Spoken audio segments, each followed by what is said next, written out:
Tonight, concerns growing about funding from Roanoke's Gun Violence Prevention Commission. Back in 2021, the commission gave the nonprofit named Better Agreements $32,000 to train individuals in conflict resolution to try to reduce gun violence in Roanoke. But so far, only 5 people have actually participated. Now, Councilwoman Stephanie Moon Reynolds says she believes the money needs to go back to the city. WFXR's Anna McDougall spoke with members of City Council as well as the executive director of Better Agreements.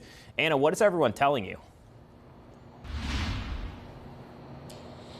Drew, there are a lot of moving parts to this, and I spent the day speaking with officials and learning more about what it takes to get a program like this off the ground to reduce the violence. The project was to be completed by April of this year. So my concern is, have they fulfilled their obligation in the terms of the contract? Moon Reynolds says the original contract gave Better Agreements over a year to train 100 people to be active peace builders in the community. She says she's now concerned that the money is not being effectively used. I want to see what will be sustainable, what is in place, what programs or activities, as they may say, are going to be ongoing, and how will they be funded.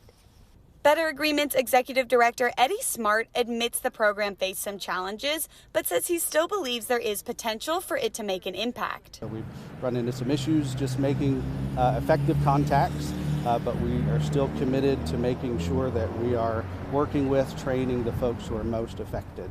Smart says Better Agreements has only used a small portion of the money they were granted, adding that he hopes to continue the program with some adjustments. Rework things a little bit to go to existing groups of people who are already together and offer maybe an introductory course and offer the full 20 hours to folks who are really interested and committed to sharpen their skills. He says one of the biggest challenges has been getting people to participate. He says the first class had 14 people sign up, 9 people attend the first session, and 5 graduate. That's far short of expectations.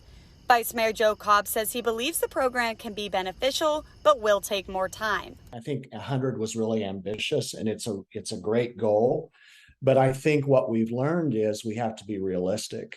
Cobb says he's working to review the contract with Better Agreements to make what he believes will be more effective changes. The things we're looking at is the adaptability of the program, how we can shape it a little differently so it might be more attractive or might be more engaging for people who are considering it. While she agrees the community plays a huge role in reducing the violence, Councilwoman Moon Reynolds says she still believes there may be more effective ways to promote peace.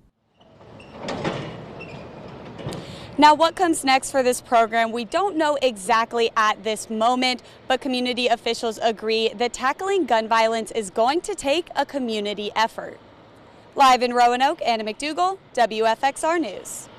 All right, Anna, thank you. And we'll have more on how the City Council and community members are working to prevent gun violence in Roanoke at WFXRTV.com.